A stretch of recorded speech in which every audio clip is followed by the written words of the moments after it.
மத்திய அரசோட புதிய கல்வி திட்டத்தை ஏத்துக்கலன்னா நாங்க நிதி தரமாட்டோம், சட்டத்துல இடம் இல்லைன்னு சொல்றாரு. எந்த சட்டத்துல அவரை கேட்டு சொல்லுங்களேன். இந்திய அரசமைப்பு சட்டத்துல இத்தனை மொழிகளை கட்டாயமாக எல்லா குழந்தைகளும் படிக்கணும்னு எங்கேயாவது எழுதி வச்சிருக்கா?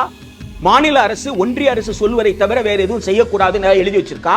மத்திய கல்வி அமைச்சர் பொய் சொல்றாரா? அவர் அரசமைப்பு சட்டத்தை மதிக்க வேண்டியது இல்லைன்னு நினைக்கிறார். எதுக்கு அம்பேத்கர் அம்பேத்கர் அம்பேத்கர் சொல்றீங்க? கடவுள் கடவுள்னு சொன்னா கூட சொல்றாருல. காரணம் என்ன? அம்பேத்கர் என்று சொன்னால் சட்டம், சட்டம் என்று சொன்னால் சட்டப்படி சமத்துவ கோட்பாடு. சமத்துவ கோட்பாடுனா உன் பிள்ளைக்கு கிடைக்கிறதுலாம் என் பிள்ளைக்கும் கிடைக்கணும்ன்ற சமத்துவ கோட்பாடு. கடவுள்னு சொல்லிட்டா தப்பிச்சிடலாம்ல. ஏன் அந்த பையனுக்கு கிளாஸ் கிடைக்கல? அது கடவுள்பா, அது விதிப்பான்னு சொல்லிடலாம்ல.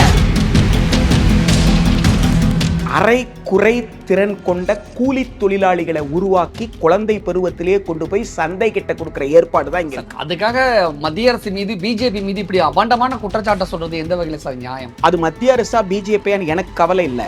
அந்த கொள்கை யார் கொடுத்திருந்தாலும் அந்த கொள்கையில் இருக்கிற விஷயத்தை சொல்றேன். 3 வயது குழந்தைக்கு வேலையை அறிமுகப்படுத்த சொல்றீங்களே, உலகத்துல எந்த நாட்டுல சார் இருக்கு?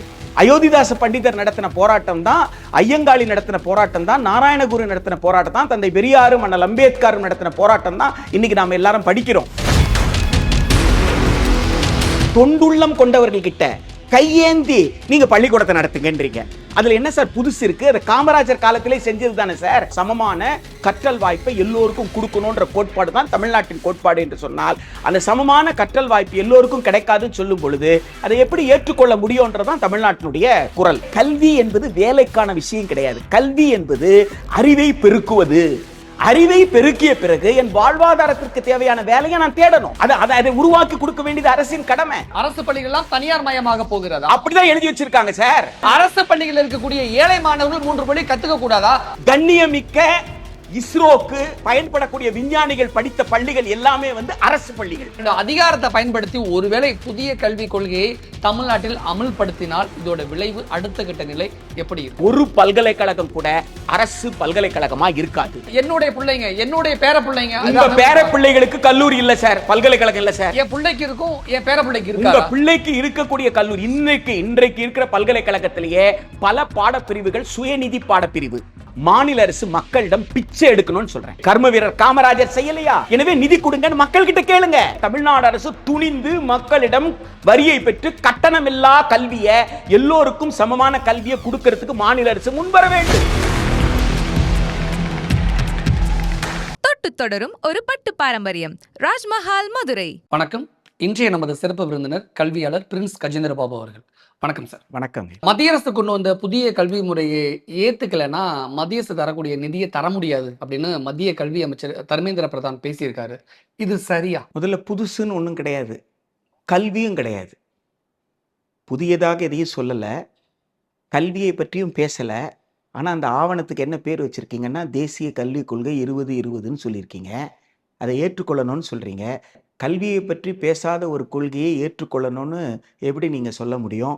அதை எப்படி ஒரு மாநில அரசு ஏற்றுக்கொள்ள முடியும்? இது ஒரு புது விதமான குற்றச்சாட்டா இருக்கு. ஏன்னா கல்வியே இல்லை, ஆனால் அதுக்கு பேர் கல்வி கொள்கைன்னு வேற சொல்றீங்க. 66 பக்கம் ஆவணத்தில் எங்கேயாவது ஒரு மனிதனை சிறந்த மனிதனாக உருவாக்குவதற்கு, ஒரு மனிதனை மனித உரிமை என்றால் என்ன, அரசமைப்பு சட்டத்தின் விழுமியங்கள் என்றால் என்ன என்பதை எல்லாம் புரிந்து கொண்டு இந்திய சமூகத்தில் இருக்கக்கூடிய விழுமியத்திற்கும் அரசமைப்பு சட்டம் முன்வைக்கக்கூடிய விழுமியத்திற்கும் இரண்டுக்கும் இடைவெளியை புரிந்து அரசமைப்பு சட்டத்தினுடைய விழுமியங்களுக்கு ஏற்றவாறு இந்திய மக்களை உருவாக்குகின்ற கொள்கை என்று அந்த கொள்கையில் எங்கேயாவது எழுதி வச்சிருந்தா எனக்கு சொல்லுங்க. கொத்தாரி கல்விக் கொள்கையில் அப்படி இருந்தது, இதற்கு முன்னாடி இருந்த கல்விக் கொள்கையில் அப்படி பேசப்பட்டது. ஆனால் இந்த கல்விக் கொள்கைன்னு சொல்லப்படுற இந்த ஆவணத்தில் அரை குறை திறன் கொண்ட கூலி தொழிலாளிகளை உருவாக்கி குழந்தை பருவத்திலேயே கொண்டு போய் சந்தை கிட்ட கொடுக்கிற ஏற்பாடு தான் இங்க. அதுக்காக மத்திய அரசு மீது பிஜேபி மீது இப்படி அபாண்டமான குற்றச்சாட்டை சொல்றது எந்த வகையில சார் நியாயம்? அது மத்திய அரசா பிஜேபியான்னு எனக்கு கவலை இல்லை. அந்த கொள்கை யார் கொடுத்திருந்தாலும் அந்த கொள்கையில் இருக்கிற விஷயத்தை சொல்றேன். அதை பிஜேபி தான் அந்த கொள்கையை கொடுத்திருக்குன்னா அதுக்கு நான் பொறுப்பு இல்லை. மத்திய அரசு அந்த கொள்கையை கொடுத்திருக்குன்னா அந்த கொள்கையில் இருக்கிற விஷயத்தை தான் நான் சொல்றேன். 3 வயது குழந்தைக்கு வேலையை அறிமுகப்படுத்த சொல்றீங்களே, உலகத்துல எந்த நாட்டுல சார் இருக்கு?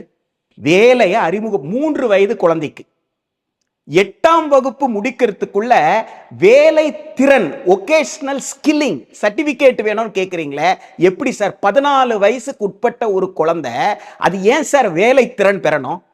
ஏன் வேலை திறன் பெறணும்? இதுல என்ன நியாயம் இருக்கு? ஏற்கனவே காலம் காலமாக கல்வி மறுக்கப்பட்ட சமூகம். 19ஆம் நூற்றாண்டுல மகாத்மா ஜோதிராவ் பூலேவும் அன்னை சாவித்ரிபாய் பூலேவும் அன்னை பாத்திமா ஷேக்கும் நடத்தின போராட்டம் தான் எல்லோரும் படிக்கிறோம். அயோத்திதாச பண்டிதர் நடத்தின போராட்டம் தான், ஐயங்காளி நடத்தின போராட்டம் தான், நாராயணகுரு நடத்தின போராட்டம் தான், தந்தை பெரியாரும் அண்ணல் அம்பேத்கரும் நடத்தின போராட்டம் தான் இன்னைக்கு நாம எல்லாரும் படிக்கிறோம். படிக்க வாய்ப்பற்று கல்வி மறுக்கப்பட்டு சமூக பின்தங்களுக்குள்ளான சமூகங்கள் இருக்கிற இடத்துல தலைமுறை தலைமுறையாக உடல் உழைப்பு சார்ந்தே பெரும்பகுதி மக்கள் இங்க தொழில் செஞ்சுட்டு இருக்கிறாங்க. அவங்க எல்லோரும் விடுதலை பெற்று வரணும்ன்ற ஒரு மிகப்பெரிய ஏக்கம். அதுதான் வஉசியிலிருந்து பகத்சிங் வரைக்கும் கண்ட கனவு. ஆனால் 75 ஆண்டுகள் கழித்து கூட உங்களால், நீங்க புதுசுன்னு சொன்னீங்களா, புதுசுனா என்ன சொல்லியிருக்கணும்? கல்வியை மற்ற நாடுகளில் பின்லாண்டில் அரசு தன் பொறுப்பிலும் செலவிலும் கல்வி கொடுக்குது. இதுவரைக்கும் யாரும் அரசின் முழு பொறுப்பிலும் செலவிலும் எல்லோருக்கும் கல்வி கொடுக்கல. நாங்க அரசின் முழு பொறுப்பிலும் செலவிலும் கல்வி கொடுக்கிறோம்னு சொன்னா இல்ல புதுசுன்னு அர்த்தம். ஆனா இங்க என்ன சொல்றீங்க? தனியார் கிட்ட, தொண்டுள்ளம் கொண்டவர்கள் கிட்ட கையேந்தி நீங்க பள்ளிக்கூடத்தை நடத்துங்கன்றீங்க. அதுல என்ன சார் புதுசு இருக்கு? அது காமராஜர் காலத்திலே செஞ்சது தானே சார். 1950களில் பணமே இல்லைன்னு சொன்ன உடனே, பணம் இல்லைன்னா கூட பள்ளிக்கூடத்தை ஸ்கூல் தான் நடத்தும்னு கர்ம வீரர் காமராஜர் உறுதியோடு இருந்தார். அந்த உறுதி தான் இன்னைக்கு அரசு பள்ளிகளை உருவாக்கி கொடுத்தது. அது கல்லூரி வரைக்கும் அதை சொன்னார் அவர். எனவே தந்தை பெரியார் எதை சிந்தித்தாரோ அதை கர்ம வீரர் காமராஜர் செய்து காட்டினார். அதுதான் தமிழ்நாடு. எனவே சமச்சீர் என்கின்ற கோட்பாடு, சமமான கற்றல் வாய்ப்பை எல்லோருக்கும் கொடுக்கணும்ன்ற கோட்பாடு தான் தமிழ்நாட்டின் கோட்பாடு என்று சொன்னால், அந்த சமமான கற்றல் வாய்ப்பு எல்லோருக்கும் கிடைக்காதுன்னு சொல்லும் பொழுது அதை எப்படி ஏற்றுக்கொள்ள முடியும்ன்றதான் தமிழ்நாட்டினுடைய குரல். அதுக்காக மத்திய அரசு கொண்டு வந்தது கல்வி திட்டமே இல்ல, 3 வயசு குழந்தைய வந்து சுமை தூக்கும் தொழிலாளரா மாத்தக்கூடிய திட்டம்னு அபாண்டமான குற்றச்சாட்டா இருக்கு. 3 வயது குழந்தைக்கு வேலையை அறிமுகப்படுத்த சொல்லி கல்விக் கொள்கையில சொல்லலன்னு சொல்லுங்க நீங்கன்ற. நான் வேற எதுவுமே 8ஆம் வகுப்பு படிக்கிற மாணவனுக்கு வேலை திறன் சான்றிதழ் கொடுக்க சொல்லி கல்விக் கொள்கையில சொல்லலன்னு சொல்லுங்க. சொல்லி இருந்தா அதுக்கு வேற என்ன பேர் வைக்கிறது நீங்களே சொல்லுங்க. ஒருவேளை இப்படி இருக்கலாமோ, இங்க தமிழ்நாட்டில் இருக்கக்கூடிய அல்லது இந்தியாவில் இருக்கக்கூடிய கல்விகள்லாம் வெறும் ஏட்டுல தான் மட்டும்தான் இருக்கு. படிச்சு முடிச்சதுக்கு அப்புறம் அந்த வேலைக்கு போறதுக்காக அவன் தனியாவே படிக்கிறான். ஒருவேளை ஆரம்ப பள்ளியிலேயே அந்த வேலைக்கான படிப்பை நம்ம அதை நோக்கி நம்ம நகர்ந்துட்டோம்னா, மாத்திட்டோம்னா இளைஞர்களுடைய எதிர்காலம் நல்லா இருக்குன்னு ஒரு வாதம் இருந்ததுல, அந்த வாதம் தான் இப்ப புதிய கல்விக் கொள்கையா வருதா? அதாவது ஏகலைவன் காலத்திலிருந்து, கர்ணன் காலத்திலிருந்து நீங்க என்ன சொல்லிட்டு இருந்தீங்க? எல்லோரும் எல்லாம் படிக்க வேண்டிய அவசியம் இல்லைன்னு சொல்றீங்க. கர்ணன் கற்றுக்கொண்ட வித்தையை அவன் பயன்படுத்த வேண்டிய நேரத்துல மறந்து போவான்னு ஒரு சாபம் கொடுத்தீங்க. ஏன் சாபம் கொடுத்தீங்க? அவன் பிறப்பை கண்டுபிடிச்சு தானே, அவன் எந்த அவனுடைய பிறப்பு குலம் என்ன, கோத்திரம் என்ன, அவன் ஜாதி என்னன்னு கண்டுபிடிச்ச உடனே இந்த ஜாதியில பிறந்தவனுக்கெல்லாம் இந்த வித்தையை கத்தியே கொடுத்துருக்க கூடாது, நீ கத்துக்கிட்ட, நீ உண்மையை மறைச்சிட்ட, அதனால நீ என்ன செய்ய மறந்து போன்னு சொன்னீங்க. எதுக்கு ஏகலைவனுடைய கட்ட விரலை காணிக்கையா வெட்டி எடுத்ததாக நீங்க சொல்றீங்க? அது காணிக்கையா வெட்டி எடுத்தீங்களா, எதுக்காக வெட்டி எடுத்தீங்கன்னு தெரியாது. மொத்தத்துல வெட்டி எடுத்தாச்சு. கட்ட விரல் போச்சுன்னா கைக்கு ஏதாவது வேல்யூ இருக்கா? அப்ப இதெல்லாம் காலங்காலமா செஞ்சிட்டு வந்தீங்க. 17ஆம் நூற்றாண்டுல தொழில் புரட்சி தொடங்கியது. அதாவது இயந்திரங்கள் மூலமாக உற்பத்தி தொடங்கியது. 18ஆம் நூற்றாண்டுல 19ஆம் நூற்றாண்டுல என்ன நடந்தது? வேலை செய்வதற்கான வேலை குறைவாக இருந்தது, ஆனா ஆட்கள் அதிகமா இருந்தாங்க. அதனால என்ன செய்தீங்க? மிக குறைந்த கூலியை கொடுத்து மிக அதிகமான சுரண்டல் செய்தீங்க. எப்போ? 18ஆம் நூற்றாண்டிலும் 19ஆம் நூற்றாண்டிலும். 20ஆம் நூற்றாண்டுலாம் அதெல்லாம் மாற்றி அப்படியெல்லாம் கிடையாது, கண்ணியமிக்க வேலைக்கான உத்தரவாதம் வேண்டும் என்ற போராட்டம் வெளுத்தது. எனவே எல்லோரும் என்ன செய்யணும்? படிக்கணும், எல்லா நிலையிலும் படிக்கலாம். 1950 ஜனவரி 26 இந்திய அரசமைப்பு சட்டம் வந்த உடனே இந்திய அரசமைப்பு சட்டம் எல்லோரும் படிக்கலாம், எல்லாம் படிக்கலாம், எல்லாரும் ஏன் எல்லாத்தையும் படிக்கலாம் கேட்கக்கூடாது, யாரு வேணாலும் படிக்கலாம் அப்படின்னு நிலைமை உருவாக்கிருச்சு. இப்போ உங்களுக்கு என்னன்னு கேட்டா, எல்லா சமூகத்தை சேர்ந்தவர்களையும் எல்லா நிலைக்கு வந்துட்டாங்க. இப்போ உங்களுக்கு கூலிக்கு அரைக்குறை திறன் கொண்ட கூலி தொழிலாளி இருந்தாதான் உங்களால உழைப்பு சுரண்டல் செய்ய முடியும். கொஞ்ச நேரம் வேலை செய்ய வச்சுட்டு அவனை வீட்டுக்கு அனுப்பிட்டு இன்னொருத்தர் ரெடியா இருப்பான். மார்க்கெட்ல வேலைக்கு ஆட்கள் ரெடியா இருப்பாங்க. ரெடியா ஆட்களை தயார் பண்றேன். நான் என்ன சொல்றேன், பிஇ எலக்ட்ரிக்கல் இன்ஜினியர் ஒருத்தர் படிக்கிறார், சரியா, மெக்கானிக்கல் படிக்கிறார், பிஇ மெக்கானிக்கல் படிக்கிறார். அப்போ மெக்கானிக்கல் படிக்கக்கூடியவர் அவரு ரயில்வேக்கு போவாருன்றத எப்படி காலேஜ் உத்தரவாதப்படுத்த முடியும்? மெக்கானிக்கல் அப்படின்னு சொன்ன இயந்திரவியல் சொன்னா, இயந்திரவியல் விமானம் தயாரிப்பதற்கு இயந்திரவியல் தேவையில்லையா? ரயில் பெட்டிக்கு இயந்திரவியல் தேவையில்லையா? எல்லா துறைக்கும் இயந்திரவியல். நான் இயந்திரவியல் பொறியாளரைத்தான் நான் உருவாக்கி கொடுக்க முடியுமே தவிர நான் எப்படி ரயில் பெட்டிக்கு உருவாக்கி தருவேன் நீங்க எதிர்பார்ப்பீங்க? அதுக்கு பேர் தான் அப்ரெண்டிஸ்ஷிப். இப்ப நீங்க என்ன செய்றீங்க, முதலாளிகளுக்கு அந்த அப்ரண்டிஸ்ஷிப் கொடுக்க வேண்டிய வேலையை குறைக்கிறீங்க. முதலாளி எல்லாம் அப்ரண்டிஸ்ஷிப் கொடுக்க மாட்டார்ப்பா, அவர் ட்ரெயினிங், நீ ஏன் ட்ரெயின் பண்ணி அனுப்பு. அப்போ நான் ரயில்வே கூலி தொழிலாளியை அனுப்புறதா அல்லது மெக்கானிக்கல் இன்ஜினியர் அனுப்புறதா? கல்வியின் நோக்கம் என்னவா இருக்கணும்? ஒருத்தர் இயற்பியல் படிக்கிறார், பிசிக்ஸ் படிக்கிறாருன்னா நான் ஒரு இயற்பியல் அறிஞரை தான் உருவாக்கி கொடுக்க முடியும். அந்த இயற்பியல் அறிஞர் மருத்துவம் துறை சார்ந்த கருவிகளை உருவாக்குறதுக்கு போலாம். அவர் வந்து டெஸ்ட் டியூப் தயார் பண்ணலாம், அவர் வந்து ஸ்டெத்தஸ்கோப் தயார், எதுக்கு எல்லாவற்றுக்கும் உங்களுக்கு ஆக்சிமீட்டர் தயார் பண்ணலாம். இதுக்கெல்லாம் இயற்பியல் தேவைப்படுது. அவர் அந்த துறைக்கும் போக முடியும் அல்லது இஸ்ரோக்கும் போக முடியும். அவர் எந்த துறைக்கு வேணும், எந்த துறைக்கு வேண்டுமோ அடிப்படை இயற்பியலை தயார் பண்ணி கொடுக்கிறது தான் ஒரு கல்வியின் நோக்கமா இருக்கும். ஆனா நீங்க அடிப்படை கல்வியை கொடுக்கிற அந்த நோக்கத்திலிருந்து விலகி நான் சந்தைக்கு தேவைன்னு சொல்றீங்க. மக்கள் நலனை பற்றி நீங்கள் கவலைப்படல. சந்தையில் உன்னை வேலைக்கு ஆள் எடுத்தால் உனக்கு 60 வயது ஆன உடனே கண்டிப்பாக நீ சம்பாதித்த பணத்துல பாதி சம்பளம் உனக்கு பென்ஷனா கொடுப்பாங்கன்னு உங்களால் சொல்ல முடியுமா? அல்லது நான் இப்ப நீங்க 1 இயர் அப்ரண்டிஸ்ஷிப்னு சொல்றீங்க, பட்ட படிப்புலாம் 1 இயர் அப்ரண்டிஸ்ஷிப்னு சொல்றீங்க. ஒரு வருஷம் வேலை செய்யும் பொழுதே நான் பயிற்சி எடுத்துக்கிட்டா, நான் வங்கியில போய் பயிற்சி எடுத்துக்கிட்டா கண்டிப்பா உனக்கு வங்கியில வேலை. அந்த வேலை வந்து கண்ணியமிக்க வாழ்க்கைக்கான உத்தரவாதம். அரசமைப்பு சட்டத்தின் கூறு 43 சொல்ற மாதிரி லிவிங் வேஜஸ், இதை எதையாவது உங்களால் உத்தரவாதப்படுத்த முடியுமா? நான் போயிட்டு வங்கியில போய் ஒரு வருஷம் வேலை செஞ்சுட்டு வந்துறேன், சர்டிபிகேட் கொடுக்குறேன், எனக்கு நீங்க டிகிரி கொடுத்துறீங்க. இப்ப எனக்கு வங்கி வேலை கொடுக்குமா, வேற எது வேலை கொடுக்கணும் உங்களால் உத்தரவாதமா என்ன சொல்ல முடியும்? எனவே கல்வி என்பது வேலைக்கான விஷயம் கிடையாது. கல்வி என்பது அறிவை பெருக்குவது. அறிவை பெருக்கிய பிறகு என் வாழ்வாதாரத்திற்கு தேவையான வேலையை நான் தேடணும். அதை உருவாக்கி கொடுக்க வேண்டியது அரசின் கடமை.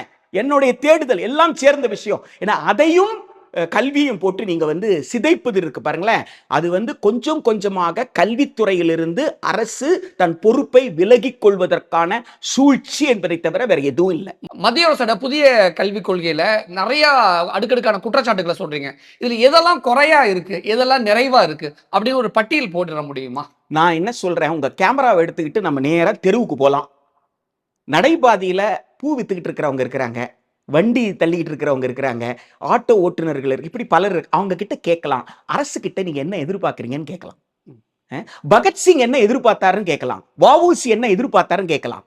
பகத்சிங்ல இருந்து வஉசி வரைக்கும் அவங்க ரத்தத்தை கொடுத்தாங்க, உயிரை கொடுத்தாங்க. எதுக்காக? இந்தியாவுக்கு விடுதலை கிடைத்த உடனே அரசு தன் பொறுப்பிலும் செலவிலும் கல்வியை கொடுக்கும்னு சொன்னாங்க. ஆனா இப்ப மத்திய அரசு என்ன பண்ணுது? பொறுப்புல இருந்து தட்டி கழிஞ்சு விலகுது. அதாவது உலகத்தில் எந்த நாடெல்லாம் வளர்ந்ததுன்னு சொல்றீங்களோ, வளர்கிறதுன்னு சொல்றீங்களோ, அது ஐரோப்பா நாடு, அமெரிக்கா நாடு அல்லது ஆசிய நாடு, எந்த கண்டத்துல நீங்க எடுத்து சொன்னாலும் அந்த நாட்டில் எல்லாம் அரசு தன் பொறுப்பிலும் செலவிலும் தொடக்கத்திலேயே கல்வி கொடுத்ததால் தான். அமெரிக்காவுல, ஆமா, எல்லா யுனைடெட் ஸ்டேட்ஸ் ஆஃப் அமெரிக்கால, இங்கிலாந்துல, பிரான்ஸ்ல, பின்லாந்துல எல்லா இடத்துலயுமே தொடக்கத்துல விடுதலை கிடைத்தால் ஜனநாயகம் அததான் வந்து வறியோர்க்கெல்லாம் கல்வியின் வாடை வரவிடவில்லை, மத குருக்களின் மேடை நெருக்க தொலைந்திருந்த நாட்பட்ட பீடை நாடெல்லாம் பாய்ந்தது கல்வி நீரோடை என்று பாவேந்தன் பாரதிதாசன் பாடினார். அதுக்கு அர்த்தம் என்ன? ஒரு நாடு குடியரசு ஆட்சின்னு சொன்னா, ஒரு நாடு வந்து ஜனநாயக நாடு, மக்களாட்சி மலர்ந்தது சொன்னா அதன் வெளிப்பாடு எங்க தெரியும்னு கேட்டா அரசு தன் பொறுப்புல கல்வியை கொடுக்கும். ஆனா இந்தியாவில் தொடக்கத்தில் என்ன சொன்னாங்கன்னு கேட்டா, கல்வியை கொடுக்கிற பொருளாதார நிலை அரசுக்கு இல்லைன்னாங்க. உடனே அரசமைப்பு சட்டத்தை எழுதினவங்க என்ன செஞ்சாங்கன்னா 41 கூறுல தெளிவா எழுதி வச்சாங்க, எப்பா இன்னைக்கு தானப்பா நீங்க வந்து அரசுக்கு வருவாய் இல்லைன்னு சொல்றீங்க, என்னைக்காவது ஒரு நாள் உங்களுக்கு வருவாய் வந்துடும்ல. அரசுக்கு வருவாய் பெருக பெருக, அரசின் பொருளாதாரம் மேம்பட மேம்பட அரசு தன் பொறுப்பிலே கல்வியை உரிமையா கொடுக்கணும்னாங்க. கல்வியை உரிமையின கொடுக்கணும் என்ன அர்த்தம்? தொடக்க கல்வியிலிருந்து உயர்கல்வி வரைக்கும். அப்ப தொடக்க கல்வியிலிருந்து உயர்கல்வி வரைக்கும் அரசமைப்பு சட்டத்தின் கூறு 41 அரசு கொடுக்க சொல்லியிருக்க. 75 ஆண்டுகள் கழித்து அமிர்த மகோத்சவம்னு அமிர்த பெருவிழான் கொண்டாடிட்டு 75வது ஆண்டு அரசமைப்பு சட்டம் நடைமுறைக்கு வந்து அதனுடைய நிறைவை கொண்டாடிட்டு இப்போ கூட தொடக்க கல்வியை கூட அரசின் பொறுப்புல கொடுக்க மாட்டேன்னு சொல்றீங்களே, என்ன புதுசு இங்க இருக்குன்னு சொல்றீங்க? இல்ல, அரசு தொடக்க பள்ளிகள்லாம் ஊர்ல இருக்கு இல்லையா? எல்லா ஊர்லயுமே 5 வகுப்புக்கு 5 ஆசிரியர்கள், விளையாட்டு டீச்சர், நூலகம், நூலகர், பள்ளிக்கல்வித்துறையினுடைய காவலர், பள்ளிக்கல்வித்துறையினுடைய துப்புரவு பணியாளர், இதெல்லாம் இருக்கா? அதெல்லாம் இல்லைன்னா அதுக்கு பேர் என்ன? அதெல்லாம் இல்லாத இடத்துல நான் என்ன கேட்கிறேன், அமைச்சருடைய பிள்ளையை கொண்டு போய் சேர்ப்பாரான்னு கேட்கிறேன். ஒன்றிய அமைச்சர் தன் பிள்ளையை, இது அலகாபாத் உயர் நீதிமன்றம் கேட்ட கேள்வி. அலகாபாத் உயர் நீதிமன்றத்தில் ஒரு மிக முக்கியமான வழக்குல தீர்ப்பு கொடுக்கும் பொழுது அமைச்சர்கள், உயர் நீதிமன்ற உச்ச நீதிமன்ற நீதிபதிகள் உள்ளிட்டவர்கள் தொடக்க பள்ளிக்கு தன்னுடைய குழந்தைகளை அரசு பள்ளியில தான் கொண்டு போய் சேர்க்கணும்னு உத்தரவே போட்டாங்க. அந்த உத்தரவை நடைமுறைப்படுத்தல. அது வந்து ஏதோ 19ஆம் நூற்றாண்டுல இல்ல, இப்போ 21ஆம் நூற்றாண்டுல சமீபத்துல போடப்பட்ட ஒரு உத்தரவு. எனவே நீதிமன்றங்களுக்கே தெரியுது தவறு, அரசு செய்யறது தவறுன்னு. இப்போ இவங்க கொஞ்சம் கொஞ்சமாக அரசுடைய செலவினங்களை கல்வித்துறையிலிருந்து குறைச்சிக்கிறாங்க. ஒன்றிய பட்ஜெட் நீங்க இவ்வளவு பிரமாதமா சொல்றீங்களே, இந்தியா முழுக்க ஒரு மிகப்பெரிய கல்விக் கொள்கை, புதிய கல்விக் கொள்கை, அப்போ அது புதுசா ஏதாவது நிதி ஒதுக்கணும்ல.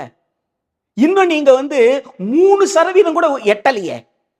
இன்னும் இந்த 2லிருந்து 2.5 தானே நிக்கிறீங்க.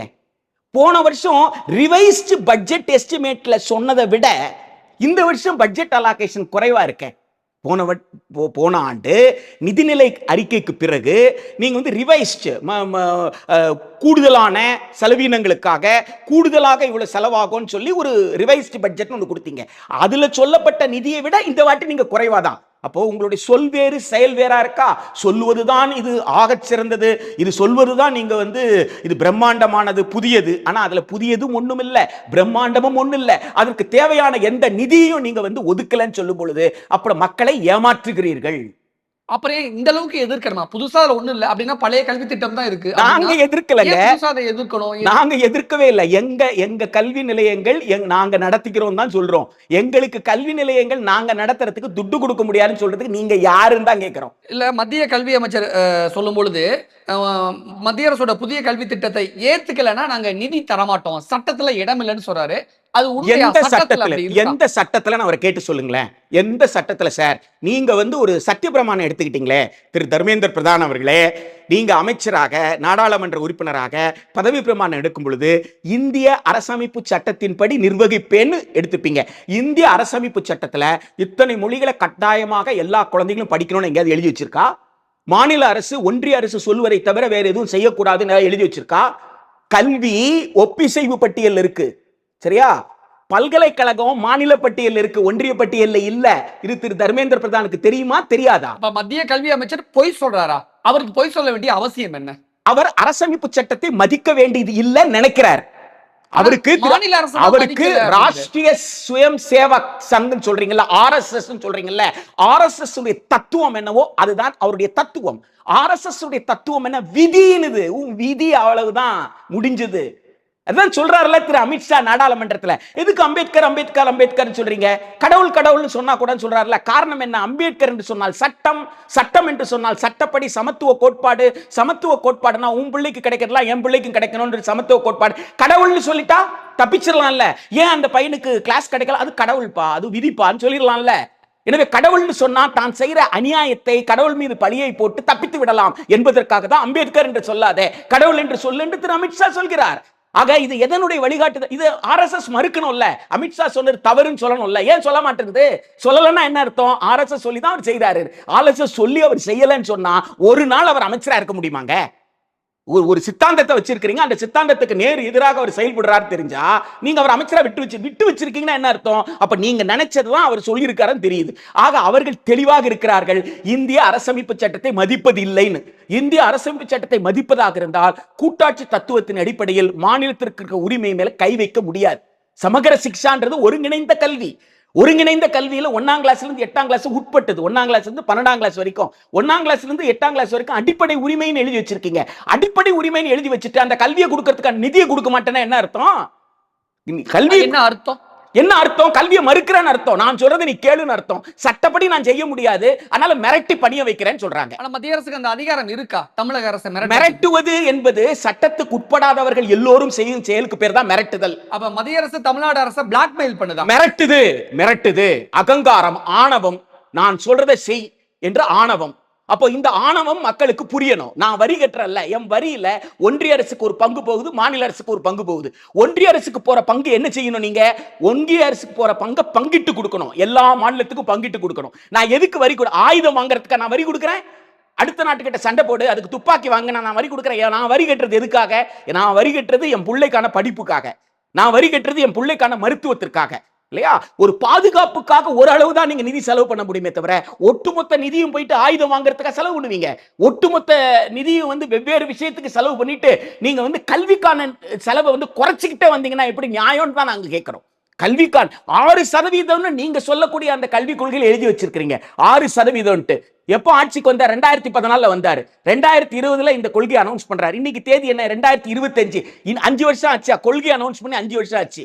இந்த 5 வருஷத்துல உங்களால 4 கூட தாண்ட முடியலையே. 6 எங்க இருந்து நீங்க அடையிறது? ஆக உங்களுக்கு நோக்கம் உண்மையாக இருந்தால் 6% ஜிடிபில அலாட் பண்ணிருக்கணும். நீங்க எழுதி வச்சதே உங்களால செய்யலையே. எனவே உங்க நோக்கம் என்னன்னு கேட்டா, தொடக்க கல்வியிலிருந்து உயர்கல்வி வரைக்கும் ஏதாவது ஒரு வித்தையை பண்ணி தனியார் கிட்ட தள்ளி விட்டுறது. புதிய கல்விக் கொள்கையோட திட்டமே தனியார் மயமாக்குவதுதான். மொத்தமா தனியார் கிட்ட கொடுத்துறது. அரசு கிட்ட ஒரு பள்ளி கூட ஒரு கல்லூரி கூட இருக்க. நான் ஒன்னும் யூகத்துல எல்லாம் சொல்லல. சைனிக் பள்ளியோட குற்றச்சாட்டு மாதிரி தெரியுது. சைனிக் பள்ளிய என்ஜிஓ கிட்ட கொடுத்திருக்காங்க. சைனிக் பள்ளின்றது பாதுகாப்பு துறையின் கீழ் இருக்கிற பள்ளி. ஒன்றிய அரசுடைய பாதுகாப்பு துறையின் கீழ் இருக்கிற பள்ளி. அந்த பள்ளிகளை அவங்க யார்கிட்ட கொடுத்த? ஒவ்வொரு பள்ளியை ஒவ்வொரு என்ஜிஓ கிட்ட கொடுத்திருக்காங்க. சரி, தனியார் நிர்வகிக்கிறாங்க. இப்ப நீங்க பிஎம்ஸ்டி ஸ்கூல் உருவாக்குறீங்கல்ல, உங்க திட்டம் என்ன? இன்றைக்கு 40,000 பள்ளிகள் இருக்கு தமிழ்நாட்டில். சொன்னா இந்த 40,000 பள்ளிகளை நித்தி ஆயோக் என்ன சொல்லியிருக்கு? வயபிள் நான் வயபிள் பிரின்னு சொல்லியிருக்கு. அப்ப நான் வயபிள் எதெல்லாம் பொருளாதார ரீதியில நடத்த முடியாது நினைக்கிறியோ, எதுக்கெல்லாம் கட்டமைப்பு ரொம்ப குறைவா இருக்குன்னு நினைக்கிறோம், எங்கெல்லாம் ஆசிரியர் பற்ற, அந்த பள்ளியெல்லாம் ஒன்னா சேர்த்து கிளஸ்டர் ஸ்கூல்னு கொண்டு வந்துரு. அதாவது வளாகத்துல எல்லா வளங்களும் இருக்கும், அந்த வளங்களை பிரிச்சு கொடுப்பாங்களாம். அப்ப பள்ளிக்கூடம் எங்க இருக்கும்? இப்ப நீலகிரி மலை இருக்கு. நீலகிரி மலை இந்த பக்கம் மேட்டுப்பாளையத்தில் தொடங்கி அந்த பக்கம் நீங்க கூடலூர் போகிற வரைக்கும் மலை இருக்கு. நீங்க குன்னூர் போய் ஏறி இறங்கி அந்த பக்கம் ஊட்டிக்கு போய் கீழே கூடலூர் இறங்கலாம். இதுல இந்த மலையில 3 கிலோமீட்டர் 4 கிலோமீட்டருக்கு ஒரு பள்ளிக்கூடம் இருக்கும். இப்ப இந்த பள்ளிக்கூடம்லாம் நான் வயபிள்னு சொல்லி ஒன்னா சேர்க்கிறீங்க. அதுபோல் உங்களுக்கு மேற்கு தொடர்ச்சி மலையில எங்க வேணாலும் எடுத்துக்கோங்க. இந்த பக்கம் திருநெல்வேலி, தென்காசி என்று எங்க வேணாலும் எடுத்துக்கோங்க. இந்த மாதிரி கிராமப்புறத்தில் இருக்கிற பள்ளிகள். இப்போ இங்கெல்லாம் உங்கள் கட்டமைப்பை சீர் செய்ய முடியலன்னு சொல்லி இதெல்லாம் பள்ளி வளாகத்தில் இருக்கும். வளாகத்திலிருந்து வளங்களை நாங்க பங்களிப்பு செய்யறோம் அப்படின்னா, அப்போ வளாகத்தில் வைத்துக்கொண்டு பங்களிப்பு செய்யற பள்ளியில ஒருத்தர் படிப்பார். இன்னொரு பள்ளிக்கு பேர் என்னன்னா பிஎம்ஸ்டி, prime minister school for rising India. அது ஆகச்சிறந்த பள்ளியா, அதுல எல்லா வாய்ப்பும் வசதி இருக்குமா. அந்த பள்ளியில படித்தா உயர்கல்விக்கு எந்த போட்டிக்கும் அவங்க தயாரிக்கூடிய நிலையில அவங்க இருப்பாங்களா? அப்படின்னா நீங்க என்ன சொல்ல வரீங்க? இவங்க இருக்க மாட்டாங்கன்னு ஒத்துக்கிறீங்களா? நீங்களே சொல்றீங்க உங்க வலைதளத்துல நீங்க போட்டு வச்சிருக்கல, 2 பேரும் சமம் கிடையாதுன்னு சொல்றீங்க. 2 பேரும் சமம் கிடையாதுன்னு ஒரு கொள்கையை எழுதி வச்சுட்டு நீங்க இப்படி பேசுறீங்கன்னா இந்த துணிச்சல் உலகத்துல வேற யாருக்காவது வருமா? ஒரு சமமான கற்றல் வாய்ப்பை கொடுன்னா கிடையவே கிடையாது. இப்போ என்ன நடக்கும்? இப்போ பலவீனமா இருக்கிற பள்ளியில இருக்கிற குழந்தைகளை தானாக பெற்றோர்கள் எப்படியாவது தனியார் பள்ளி கொண்டு போயிருவாங்க. அவ்வளவு தூரம் போக முடியாது. அங்கிருந்து தான் இங்க அது வரைக்கும் என் பிள்ளை சும்மா உட்காந்துருக்கும். ஏதாவது இந்த விவாதத்தை நடத்துறது அல்ல, அந்த பலவீனத்தை பயன்படுத்தி பிள்ளைகளை வெளியில அனுப்பிடுறது. அப்போ மிச்சம் மீதி என்ன இருக்கும்? பிஎம்ஸ்டி மட்டும் இருக்கும். பிஎம்ஸ்டி ஸ்கூல் மட்டும் இருக்கும்னா இன்னைக்கு சைனிக் ஸ்கூலுக்கு என்ன நிலைமை தான் அதான் பிஎம்ஸ்டிக்கு உண்டான நிலைமை. சைனிக் ஸ்கூல் எப்படி தனியார் கிட்ட கொடுத்தீங்களோ அந்த மாதிரி பிஎம்ஸ்டியே ஒரு நாள் தனியார் கிட்ட கொடுத்து பேரு வேணா கவர்மெண்டோட சொந்தக்காரன்னு சொல்லலாம். ஆனா நிர்வகிக்கிறது யாரா இருப்பாங்கன்னா தனியாரா இருப்பாங்க. இன்னைக்கு சைனிக் ஸ்கூல்ல 1 லட்சத்திலிருந்து 3 லட்சம் சார் ஃபீஸ். ராணுவ வீரர்கள் ஆகணும்னு விருப்பப்படுற அப்படியான ஆர்வம் இருக்கக்கூடியவர்களை சேர்ப்பதற்காக உருவாக்கப்பட்ட ஒரு பள்ளிக்கூடத்துல 1 லட்சத்திலிருந்து 3 லட்சம் ரூபாய் ஃபீஸ்னா நாளைக்கு பிஎம்ஸ்டிக்கும் அதுதான் நடக்க போகுது. நீங்க பொதுமக்களை பயமுறுத்த பாக்குறீங்களோ? ஏன்னா அரசு பள்ளிகள் எல்லாம் தனியார் மயமா மாற போகுதுன்னு மத்திய அரசு மீது ஒரு அபாண்டமான குற்றச்சாட்டு சொல்றீங்க.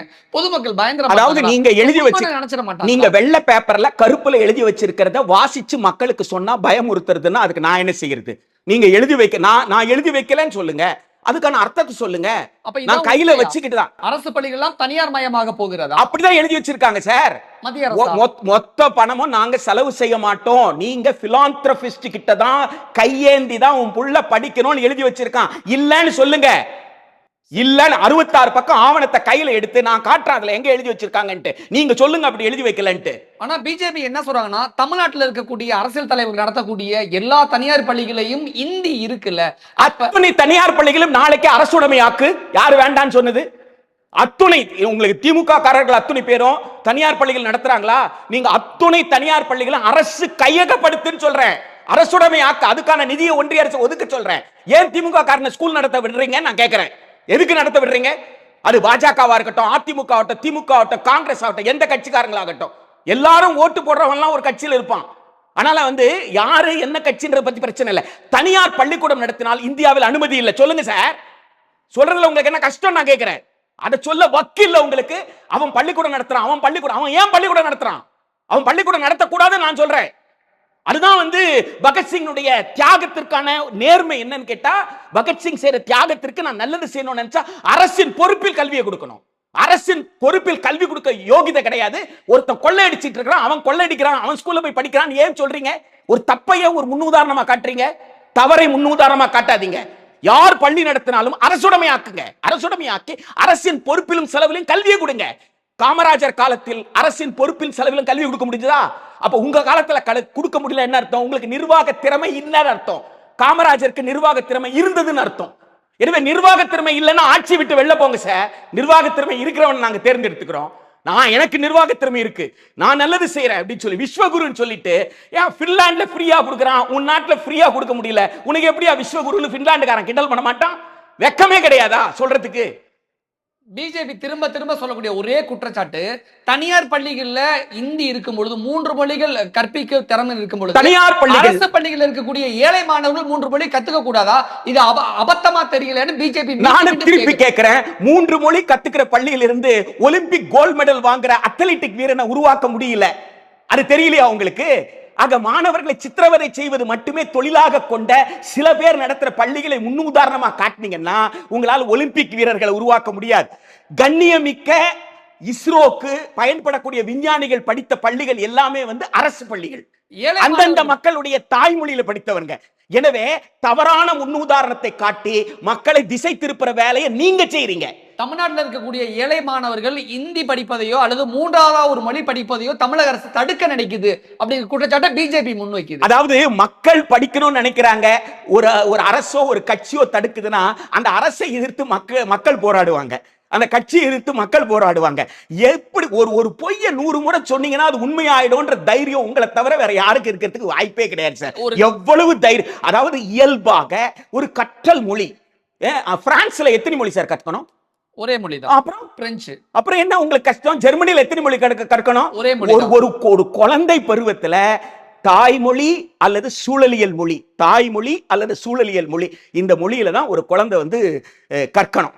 இதை தாண்டி தமிழ் என்றால் தமிழ், எதுவாக இருந்தால் சூழலியல் மொழியும் சிலருக்கு தமிழாகவே கூட இருக்கலாம். ஓகே. சூழலியல் மொழி சில பேருக்கு சூழலியல் மொழி ஆங்கிலமா இருக்கலாம். சில அந்த சூழலியல் மொழின்றது அந்த குழந்தை வாழ்ற பகுதி, அந்த குழந்தையை சுற்றி இருப்பவர்கள் பேசக்கூடிய மொழி, அதுதான் அந்த குழந்தைக்கு சூழலியல் மொழி. எந்த மொழியில் அந்த குழந்தை உலகத்திற்கு அறிமுகமாகிறது எதை வைத்தால் சூழலியல். தாய்மொழி அல்லது சூழலியல் மொழி, இதுதான் கற்றல் செயல்பாடு. ஒரு குழந்தை எந்த மொழியில முதல்ல கற்க தொடங்கியதோ அதே மொழியில அந்த குழந்தை பள்ளிக்கூடத்துக்கு படிக்க வருது அப்படின்னு சொன்னா அது கற்றல் செயல்பாடு இடையூறு இல்லாம அது இருக்கும், ரொம்ப அழுத்தம் இல்லாம அந்த குழந்தை ஃப்ரீயா படிக்கும்ன்றதுதான் அதோட தத்துவம். இன்னொரு மொழின்னு சொல்றது தேவையின் அடிப்படையிலையும் ஆர்வத்தின் அடிப்படையில் கற்றுக்கொள்றது இன்னொரு மொழி. அதுதான் தமிழ்நாட்டில் இருமொழி கொள்கையாக பின்பற்றப்படுகிறது. 3வது மொழி கற்றுக்கொள்ளணும் யாரும் கட்டாயப்படுத்தக்கூடாது, 3வது மொழியை கற்க வேண்டாம்னு யாரும் சொல்லவும் முடியாது.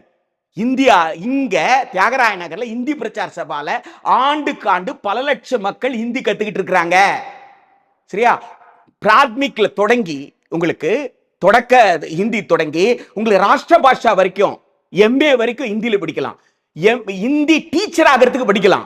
இங்க படிச்சுட்டு தான் இருக்காங்க, யாரும் படிக்கல. இங்க உங்களுக்கு பிரெஞ்சு படிக்கிறதுக்கு அலையான்ஸ் பிரான்சஸ்ன்னு இருக்கு. உங்களுக்கு காலேஜ் ரோட்ல உங்களுக்கு நுங்கம்பாக்கத்தில் எடுத்த மேக்ஸ் முல்லர் பவன் ஜெர்மன் படிக்கிறதுக்கு இருக்கு.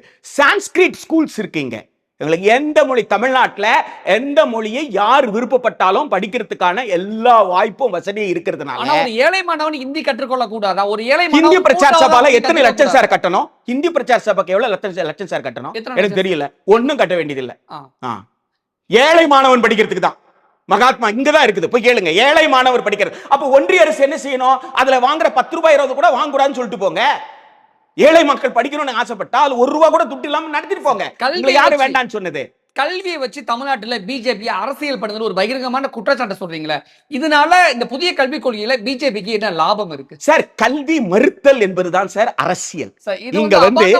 கல்வியே மறுக்கப்படுகிறது. அதுதான் சார் 2000 வருஷமாக வலிய அனுபவித்தவர்கள் சொல்றோம். 2000 வருஷமாக தலைமுறையாக கல்வி மறுக்கப்பட்டு சமூகத்திலும் கல்வியிலும் பின்தங்களுக்குள்ளானதை அங்கீகரிச்சுதான் இந்திய அரசமைப்பு சட்டம் கூறு 15-16 எழுதி வச்சிருக்கீங்க. Socially and educationally backward classes of people எழுதி வச்சிருக்கீங்க. சரியா? இந்திய அரசியல் சட்டத்துல பிரிவு 15, 16 அதுக்காகத்தான் அவர்களுக்கு மறுக்கப்பட்ட உரிமையை திருப்ப கொடுன்னு சொல்றதுதான் இடஒதுக்கீடு. நீங்க என்ன நினைக்கிறீங்கன்னு கேட்டா, இத்தனை காலமாக யாரும் படிக்கலாம்னு சொன்னதுனால யார் யாரோ இன்ஜினியர் ஆயிடுறான், யார் யாரோ டாக்டர் ஆயிடலாம். இந்த கட்டுப்பாடுகள்லாம் கொண்டு வந்தோம்னா ஒரு ஒரு ஒரு தெளிந்த நீரோடை போல மேல்நிலை பள்ளி கல்வி படிச்ச உடனே பட்டப்படிப்புக்கு போகலாம், பட்டப்படிப்பு முடிச்ச உடனே பட்ட மேல் படிப்பு, ஒரு தெளிந்த நீரோடை கூட எனக்கு தெரியுது. இப்ப என்ன இந்த கொள்கையில அவங்க குழப்பறாங்கன்னு கேட்டா, மேல்நிலையில எந்த பாடம் வேணாலும் படிச்சுக்கோ, அதுக்கும் இளநிலை பட்டப்படிப்புக்கும் சம்பந்தமே கிடையாது அப்படின்னு குழப்புறாங்களா? புதுசா இருக்கு இது ஆக்சுவலி. நான் குழப்பல, அவங்க எழுதி வச்சிருக்காங்க. அது குழப்பறாங்களா தெளிவா இருக்கா நீங்க தான் சொல்லணும். இப்ப எனக்கு தெளிவா இருக்கு. நான் ஹையர் செகண்டரியில காமர்ஸ் எடுத்தா நான் போயிட்டு பிகாம் படிக்க முடியும். நான் ஹிஸ்டரி எடுத்தா நான் ஹிஸ்டரி படிக்க முடியும். நான் அறிவியல் எடுத்தா அறிவியல் படிக்க முடியும். சரியா? இதுல விதிவிலக்காக யாராவது நான் அறிவியல் எடுத்துட்டேன், ஆனா எனக்கு அறிவியல் ஆர்வம் இல்லை, நான் வணிக, அது விதிவிலக்கு. விதிவிலக்காக யாரோ ஒருத்தர் கேட்கிற, அவருக்கு வாய்ப்பு கொடுங்க, அது வேற விஷயம், அது வாய்ப்பா இருக்கலாம். பட் பொதுவாகவே யார் வேண்டுமானாலும் எதை வேண்டுமானாலும் எடுத்துக்கொள்ளலாம் அப்படின்னு சொல்றதும், அப்புறம் பட்டப்படிப்புல படிச்சது முதுகலை பட்டத்துல படிக்கணும் அவசியம் கிடையாது. கடைசியில பிஹெச்டில என்ன படிச்சீங்களோ அதை டீச்சர் குவாலிஃபிகேஷன் எடுத்துக்கலாம். எப்படி இது? நீங்க மேல்நிலை வேலை படிச்சிருக்கலாம், இளநிலையில வேலை படிச்சிருக்கலாம், கடைசியா பிஹெச்டில என்ன படிச்சிங்களோ அதுதான் உங்களுக்கு கல்வி தகுதி அப்படின்னு சொன்னீங்கன்னா, ஆனா ஆழமான அறிவு இல்லாம ஒரு பாடத்துல ஒருத்தர் மேல கொண்டு வர்றீங்கல்ல, சிதைக்கிற ஏற்பாடு தானே. அந்த கல்லூரியில தொடங்கி பல்கலைக்கழகம் வரைக்கும் மல்டிபிள் எக்ஸிட் மல்டிபிள் என்ட்ரின்னு சொல்றீங்களே, எக்ஸிட் ஆனா உள்ள வர முடியாது, உங்களுக்கு நல்லா தெரியும். காரணம் என்னன்னு கேட்டா, எக்ஸிட் ஆகும்போது ஒரு கிரெடிட்ஸை வச்சுதான் நீங்க சர்டிபிகேட் கொடுக்குறேன்னு சொல்றீங்க. அந்த கிரெடிட் கொஞ்ச காலத்துக்கு தான் வேலிட். அந்த கொஞ்ச காலத்துக்குள்ள நான் திரும்பி படிக்கலன்னா அந்த கிரெடிட் எனக்கு வேலிடே கிடையாது, நான் தொடர முடியாது. ஆக ஒருத்தர் வெளியில போயிட்டான்னா உள்ள வர்றதுன்றது சாத்தியம் இல்லைன்னு தெரிஞ்சே நீங்க என்ன சொல்றீங்க, எப்ப வேணாலும் வெளியில போ, எப்ப வேணாலும். இப்போ என்ன சொல்றோம், சமூக நீதியின் அடிப்படையில ஒருத்தனை உள்ள கொண்டு அவனை நிறுத்தி அவனை எப்படியாவது அவன் விருப்பப்படுற வரைக்கும் படிச்சு முடிச்சு அவனை வெளியில அனுப்புவோம். படித்து முடித்ததுக்கு அப்புறம் எந்த வேலை வேணாலும் செஞ்சுக்கிட்டோம், அது பிழைப்புக்கான வேலை, அது ஊதியத்திற்கான வேலை, ஆனா அறிவை அவன் பெறட்டும் என்பதுதான் கல்வியினோட நோக்கம். அதை சமூக நீதியின் அடிப்படையில் செய்துட்டு இருக்கிறோம். அது தமிழ்நாட்டுக்கு மட்டும் பாதிப்பு இல்லை சார். குஜராத்ல தொடங்கி மகாராஷ்டிரால இருந்து எல்லா மாநிலத்துக்கும், அந்தந்த மாநிலத்தில் இருக்கிற பல்கலைக்கழகத்தில் இருக்கிற மாணவர்களும் பேராசிரியரும் போராடிட்டு தான் இருக்கிறாங்க. தமிழ்நாட்டில் மட்டும் இந்த போராட்டம் நடக்கல. எனவே இது தமிழ்நாட்டுக்கு மட்டும் எதிரானதல்ல, ஒட்டுமொத்தமாக கல்விக்கு எதிரானது, ஒட்டுமொத்தமாக இந்தியர்களுடைய வளர்ச்சிக்கு எதிரானது. இதுல பிஜேபிக்கு இருக்கக்கூடிய அரசியல் லாபம், அரசியல் கணக்கு குறிப்பிட்டு இதுதான் அப்படின்னு சொல்லிட முடியுமா? மற்ற கட்சிகளை போல பாஜக இல்லை, நீங்க புரிஞ்சுக்கணும். மற்ற கட்சிக்கு ஒரு பண்பாட்டு பிரிவு இருக்கும், கட்சிக்கு ஒரு இலக்கிய பிரிவு இருக்கும். ஆனா பாஜக என்பதே RSS அரசியல் பிரிவு. பாஜகவினுடைய நோக்கம் என்னன்னு சொல்ல வரீங்க? அது RSS நோக்கம் என்னவோ அதுதான் பாஜகவுடைய நோக்கம். இந்த கல்வி விஷயத்துல எது நோக்கம்னு சொல்ல வரீங்க? இந்த கல்வி நோக்கத்தில் அரசமைப்பு சட்டத்திற்கு எதிரான செயல்பாடு அவங்களுடைய செயல்பாடு. பார்த்தா அந்த கம்யூனிட்டியில இருக்கக்கூடியவங்களும் தானே சேர்ந்து பாதிக்கப்படுவாங்க. அவங்க மட்டும் கிடையாது. அதாவதுங்க, தலைமுறையாக படிச்சுட்டு வந்திருக்கீங்க, 4 தலைமுறை 5 தலைமுறை படிச்சிருக்கீங்க. பிறக்கும் பொழுதே அத்திம்பேர் எங்க இருக்கார் தெரியுமான்னு தான் தொட்டில போடுறீங்க. அத்திம்பேர் ஜப்பான்ல டாக்டரா இருக்குமான்னு தெரியுமான்னு தான் நீங்க ஆரம்பிக்கிறீங்க. அப்ப அந்த குழந்தை காதுல என்ன கேக்குது, இன்னொரு குழந்தை என்ன கேக்குது, டேய் அப்பன் எப்படியாவது நீ கூலி வாங்கிட்டு வந்துருவான்டா, எப்படியாவது உனக்கு சமைச்சு போட்டுறான்டா அப்படின்னு ஒப்பாரி வைக்கிறத கேக்குது. இது ஒப்பாரி வச்சு கேட்கிற ஒரு குழந்தை ஒரு பக்கம் இருக்கு. பிறக்கும் போதே லைப்ரரியை பார்த்துக்கிட்டே பிறக்கிற குழந்தை ஒண்ணு இருக்கு. 2 குழந்தைய ஒண்ணா? அப்ப லைப்ரரியை பார்க்காத குழந்தை, இந்த குழந்தைக்கு இஸ்ரோனா என்னன்னு தெரியாது, ஓஷனோகிராஃபினா என்னன்னு தெரியாது, இந்த குழந்தைக்கு நான் இதெல்லாம் காட்ட வேண்டிய அவசியம் இருக்குல்ல.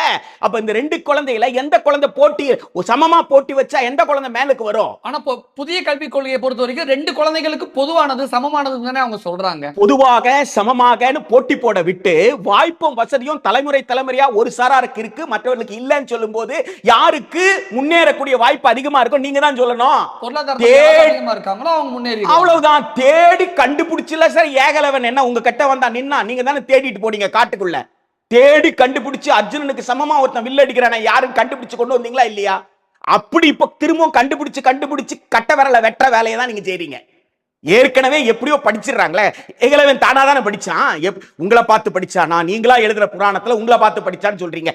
எப்படியோ ஒண்ணு அவன் சொந்த முயற்சியில தானே படிச்சான். அவன் சொந்த முயற்சியில படிச்சவனோட கட்ட விரலை ஏன் சார் வெட்டிட்டு வந்தீங்க? ஏகலைவனோட கட்ட விரலை எப்பொழுது வெட்டினீங்களோ அதுதான் உங்களுடைய சூழ்ச்சியோட தொடக்க புள்ளி. சரியா? அது வெவ்வேறு வடிவத்தில். இன்னைக்கு ஜனநாயக யுகத்துல இத்தனை நாடுகள் மத்தியில நீங்க அதை செய்ய முடியாது இல்ல. இப்ப வெவ்வேறு வடிவத்துல போட்டியை கடுமையாக்கி இதை அண்ணல் அம்பேத்கர் அவர்கள் மிக தெளிவாக பாம்பே லெஜிஸ்லேட்டிவ் கவுன்சில்ல பாம்பே யூனிவர்சிட்டி பில்லு மீது பேசும் பொழுது ரொம்ப தெளிவா பேசுறார். ரொம்ப தெளிவு. 1927 பாம்பே லெஜிஸ்லேட்டிவ் கவுன்சில் இருக்கு, அவருடைய தொகுப்புல இருக்கு, அந்த எடுத்து பாருங்க. அவர் என்ன சொல்றாரு? கல்வி வாய்ப்புகளை அதிகப்படுத்துங்க, கல்வியை பரவலாக்குங்க, கல்வியை வலுப்படுத்துங்க. நாம கேட்டா அவங்க என்ன செய்யறாங்க? தேர்வுகளை கடினமாக்கி கொண்டே போகிறார்கள். கல்வியும் தேர்வும் ஒன்றல்ல. கல்வி கொடுத்தாதான் அதனுடைய வெளிப்பாடாக தேர்வு இருக்க முடியுமே தவிர தேர்வை கடினமாக்குவதனால் ஒருவரால் என்ன செய்ய முடியாது? படித்து விட முடியாது. இவ்வாறு தேர்வுகளை நீங்கள் கடினமாக்க இதுவரை பல்கலைக்கழகங்களுக்குள் கல்லூரிக்குள் கால் வைக்க முடியாத கல்வியிலும் சமூகத்திலும் பின்தங்கிய சமூகங்கள் இனி என்றைக்குமே கால் வைக்க மாட்டார்கள். அவங்க வெளியே தான் இருப்பாங்கன்னு எப்போ 1927 சொல்லிட்டார். ஆனா இன்னைக்கு காமன் யூனிவர்சிட்டி என்ட்ரன்ஸ் டெஸ்ட்ல பேர்லயோ அல்லது national eligibility cum entrance test, NEET, CUET, இந்த பேர்லாம் நீங்க வைக்கக்கூடிய தேர்வுகள் இது அத்துணையுமே வடிகட்டக்கூடியது. அதோடைய உச்சம் தான் நீங்க என்ன சொல்றீங்க? 4 வருஷ பட்டப்படிப்புன்னு சொல்லிட்டு மூணாவது ஆண்டுல இருந்து 4வது ஆண்டு போறோம்னா 7.5 CGPA இருக்கணும்ன்றீங்க. கியூமுலேட்டிவ் கிரேட் பாயிண்ட் 7.5 இருந்தாதான் நீங்க எங்க போக முடியும்? 3ஆவதுல இருந்தே 4வது போக முடியும், 4வது ஆண்டு போக முடியும். ஆனா அந்த பட்டப்படிப்புக்கு பேர் என்ன? 4 வருஷ இளநிலை பட்டப்படிப்பு அப்படின்னு சொல்றீங்க. ஆக ஒவ்வொரு ஆண்டு நீ சர்டிபிகேட்டோட போயிடு, டிப்ளமாவோட போயிடு, 3 வருஷம் டிகிரியோட போயிடு, 4 வருஷம் தான் ஹானர்ஸ் டிகிரி நான் கொடுப்பேன். நான் கேட்கிறேன், இன்றைக்கு ஐடிஐல 8வது முடிச்சவங்க 10வதுல தேர்ச்சி பெறலைன்னா ஐடிஐல போய் படிக்கிறாங்க. அவங்க ஒரு வயர்மேன் ஒரு ட்ரேட் சர்டிபிகேட் வாங்குறாங்களா? அந்த வயர்மேன் ட்ரேட் சர்டிபிகேட் வாங்கினா லைசன்ஸ் வாங்க முடியும். லைசன்ஸ் வாங்கி ஸ்கில்டு லேபர், சரி, அதுல இருந்து அவங்க 10வதுல ஏதாவது பேப்பர் பாக்கி இருந்தா அந்த பேப்பர் எல்லாம் முடிச்சுட்டு அவங்க எங்க போக முடியும்னு கேட்டா டிப்ளமா போக முடியும். டிப்ளமா முடிச்சுட்டு எங்க போக முடியும்? பொறியியல்.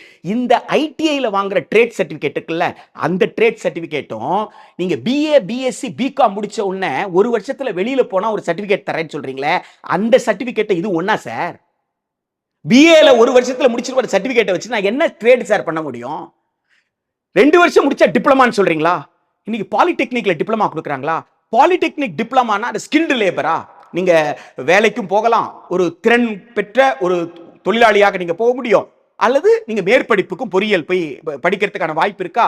இப்போ நீங்க பிஏ, பிஎஸ்சி, பிகாம் முடிச்சுட்டு வெளியில போனா 2வது ஆண்டுல ஒரு டிப்ளமா கொடுக்குறேன்றீங்களா? அந்த டிப்ளமா வச்சுட்டு என்ன செய்ய? ரெண்டும் ஒண்ணா? ஆக நீங்க என்ன செய்றீங்க? ரொம்ப நான் ஒன்றும் சும்மாலாம் அனுப்பலப்பா. ஃபர்ஸ்ட் இயர் போனா நான் சர்டிபிகேட்டோட, அவன் டிராப் அவுட்டே கிடையாது, அவன் சர்டிபிகேட்டோட போறான், அவன் டிப்ளமாவோட. கேட்கறதுக்கு நல்லா இருக்கும், அது எஃபெக்ட் எப்படி இருக்கும்னு கேட்கிறேன். அதோடைய விளைவு என்னவாக இருக்கும்? அந்த விளைவு அந்த மாணவனுக்கு பயன்படுது. இதுதான் சூழ்ச்சின்னு சொல்றேன். இந்த சூழ்ச்சி செய்து கல்வியை சிதைக்கிறீங்களே, இது நியாயமா? 75 ஆண்டுகளுக்கு இது நடக்கும் என்று ஜாலியன் வாலாபாக்ல இன்னைக்கு கொஞ்சம் கூட ஈவு இறக்கம் இல்லாம ஜாலியன் வாலாபாக்ல சுட்டு கொல்லப்பட்ட அந்த மக்களுடைய ரத்தம், அந்த ரத்தத்தை போயிட்டு 13 வயசுல அந்த ரத்தம் தோய்ந்த அந்த மண்ணை எடுத்து அந்த மண்ணு மீது சத்திய பிரமாணம் பண்ணாரு. 13 வயசுல இருந்து அவரும் அவருடைய தங்கச்சியும். யாரு? பகத்சிங். சரியா? இந்த நாட்டு விடுதலை அடையும், விடுதலை அடைந்த நாட்டில் எல்லா மக்களுக்கும் கல்வி கிடைக்கும், எல்லோருக்கும் வேலை கிடைக்கும், ஒரு குழந்தை கூட பசிக்கு அழாது அப்படின்னு சொல்லி அப்படிப்பட்ட ஒரு இந்தியாவை உருவாக்குவோம் என்று விடுதலைக்காக சத்தியம் எடுத்தவர் பகத்சிங். அந்த ஜாலியன் வாலாபாக் இருந்த அம்ரிஸ்டர்ல கையில விலங்கு போட்டு காலில் விலங்கு போட்டு அந்நிய நாட்டினுடைய ராணுவ விமானம் கொண்டு வந்து இறக்குதே, பகத்சிங்கினுடைய ஆவி எப்படி துடிக்கும், ஆன்மா எப்படி துடிக்கும் நினைச்சு பாருங்க. ஒரு ராணுவ விமானம் ஒரு நாட்டிலிருந்து இந்த நாட்டுல ஒரு ராணுவம் அப்படின்னா என்னுடைய இறையாண்மை என்னாச்சு? என் இறையாண்மைக்கு அமெரிக்கா சவால் விட்டுருக்கு. அதுவும் எந்த இடத்தை தேர்ந்தெடுக்கிறீங்க?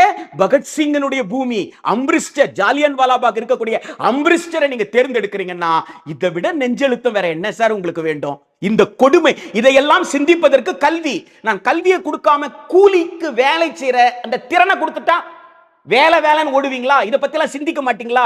சிந்திக்க கூடாது என்பதை தவிர வேற என்ன சார் நோக்கம்? ஒருவேளை மத்திய அரசு தனக்கு இருக்கக்கூடிய அதிகாரத்தை பயன்படுத்தி இந்த புதிய கல்விக் கொள்கையை ஏத்துக்கலைன்னா நிதியை விடுவிக்க மாட்டேன் அப்படிலாம் தன்னுடைய அதிகாரத்தை பயன்படுத்தி ஒருவேளை புதிய கல்விக் கொள்கையை தமிழ்நாட்டில் அமல்படுத்தினால் இதோட விளைவு அடுத்த கட்ட நிலை எப்படி இருக்கும்? 2 விஷயம். ஒன்னு, ஒன்றிய அரசு நிதி கொடுக்கல அப்படின்னு சொன்னா மாநில அரசு மக்களிடம் பிச்சை எடுக்கணும்னு சொல்றேன்.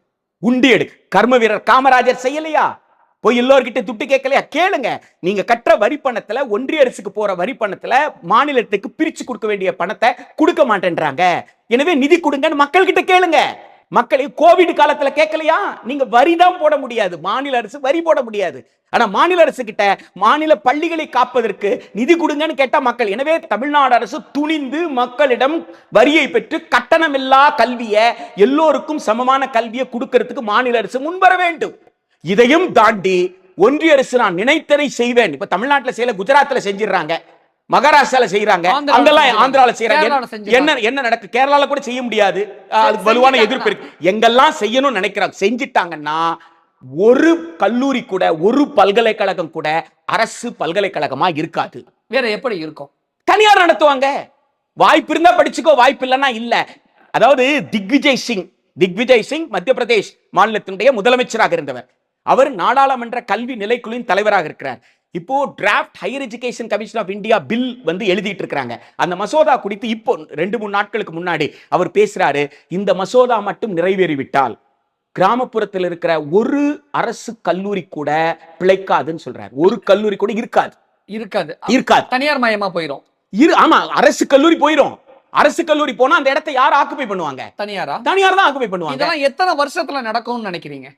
கண்ணுக்கு எதிராக நடக்கிறதுங்க, ஆரம்பிச்சிருச்சுங்க. இப்ப எல்லாம் என்னுடைய பிள்ளைங்க, என்னுடைய பேர பிள்ளைங்க, உங்க பேர பிள்ளைகளுக்கு கல்லூரி இல்ல சார், பல்கலைக்கழகம் இல்ல சார். என் பிள்ளைக்கு இருக்கும், என் பேர பிள்ளைக்கு இருக்கு. உங்க பிள்ளைக்கு இருக்கக்கூடிய கல்லூரி இன்றைக்கு இருக்கிற பல்கலைக்கழகத்திலேயே பல பாடப்பிரிவுகள் சுயநிதி பாடப்பிரிவு, சுயநிதி பாடப்பிரிவு.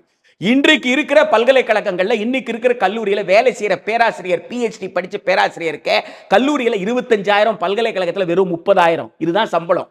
சரியா?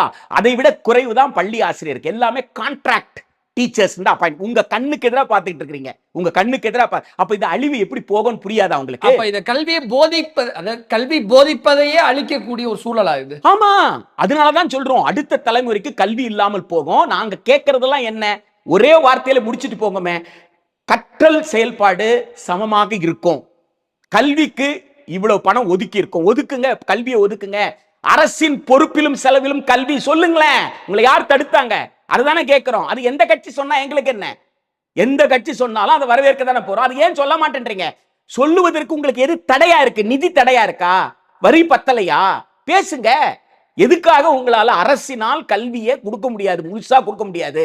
அரசு கொஞ்சம் தான் செலவு செய்யும், மற்றதெல்லாம் நீங்க தொண்டர்கள் கிட்ட வாங்கிக்கோங்க.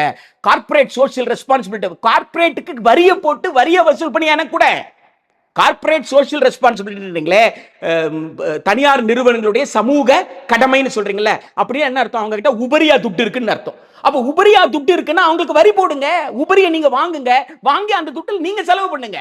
அதுதானே எனக்கு கண்ணியமிக்க குழந்தை பருவம், அதுதானே எனக்கு கண்ணியமிக்க வாலிப பருவம். அதை செய்வதற்கு பதிலா என்னையே போய் கல்லூரியும் பள்ளியும் போயிட்டு ஒவ்வொரு கார்ப்பரேட் கிட்டயா நீ சிஎஸ்ஆர் ஃபண்டு கொடு, என்னையே கையேந்த சொல்றீங்க? சட்டப்படி அங்க வரி போட்டு வரியை வசூல் பண்ணி கல்வியை கட்டணம் இல்லாமல் கொடுங்க என்றுதான் கேட்கிறோம். அதுதான் இந்திய அரசமைப்பு சட்டம் சொல்லி இருக்கு. அதை யார் செய்தாலும் அதை வரவேற்க போகிறோமே தவிர, நான் தேர்ந்தெடுத்த அரசு, என் அரசு தவறு செய்தனா என் அரசு தவறு செய்யுதுன்னு சொல்லி தட்டி கேட்கிற இறையாண்மை என்னிடம் இருக்கிறது. இந்திய மக்கள் வெறும் வாக்காளர்கள் அல்ல, இந்திய மக்கள் இறையாண்மை பெற்றவர்கள். என் இறையாண்மை தான் அரசுக்கான இறையாண்மை. என்னிடம் இருக்கிற இறையாண்மையை வாக்குச்சீட்டின் வாயிலாக நான் தேர்ந்தெடுக்கும் பிரதிநிதி மூலமாக ஒன்றிய அரசுக்கும் தர்றேன், மாநில அரசுக்கும் தர்றேன். அதான் அதிகார பகிர்வு. அரசமைப்பு சட்டத்தில் மாநில அரசுக்கு என்ன அதிகாரம், ஒன்றிய அரசுக்கு என்ன அதிகாரம் எழுதி வச்சிருக்காங்க. எனவே தேர்ந்தெடுத்த மக்களுக்கு, தேர்ந்தெடுத்த நோக்கத்துக்கு எதிராக, மக்களின் நலனுக்கு எதிராக, நாட்டுக்கு நலனாக நான் தேர்ந்தெடுத்த அரசை செயல்படுதுன்னு சொல்லும் பொழுது இது தவறு என்று சொல்லுவதற்கான உரிமை மக்களுக்கு இருக்கிறது. அந்த உரிமையை தான் மக்கள் பயன்படுத்தி அரசை நல்வழிப்படுத்துவதற்கான முயற்சியில் ஈடுபட்டிருக்கிறோம். மத்திய அரசு கொண்டு வந்திருக்கக்கூடிய புதிய கல்விக் கொள்கை திட்டத்தின்படி இங்க இருக்கக்கூடிய கல்வியையே மத்திய அரசு அழிக்க திட்டமிடுகிறது அப்படிங்கிற ஒரு அபாண்டமான குற்றச்சாட்டை பொதுமக்கள் மத்தியில் முன் வச்சிருக்கீங்க. அபாண்டமான குற்றச்சாட்டு என்று சொல்வதை தயவு செய்து திருத்திக் கொள்ளுங்கள். அங்க எழுதி வைத்திருக்கிற, என்ன எழுதி வைத்திருக்கிறதோ அதைத்தான் நான் சொல்றேன். நான் எதையுமே குற்றச்சாட்டா வைக்கல. நீங்க என்ன செய்யணும்னா, அதுல இப்படி எழுதி இருக்கு, நீ இப்படி சொல்றேன்னு என்கிட்ட திறந்து காமிக்கணும். ஓகே, ஒரு கல்வியாளரா ஒரு கல்வி அழிக்கப்பட போகிறது அப்படிங்கிற உங்களுடைய ஆதங்கத்தை பொதுமக்கள் முன்னாடி நீங்க முன் வச்சிருக்கீங்க. பொதுமக்கள் கண்டிப்பா இந்த கருத்துக்கள் எல்லாம் கேட்டு பொதுமக்கள் கண்டிப்பா ஒரு நல்ல முடிவுக்கு வருவாங்க அப்படிங்கிறத நம்ம பொதுமக்கள் பார்வைக்கு நம்ம விட்டுறலாம். நிறைய விஷயம் எங்க கூட ஷேர் பண்ணிக்கிட்டீங்க. மிக்க நன்றி. நன்றி. தொட்டு தொடரும் ஒரு பட்டு பாரம்பரியம். ராஜ்மஹால் மதுரை.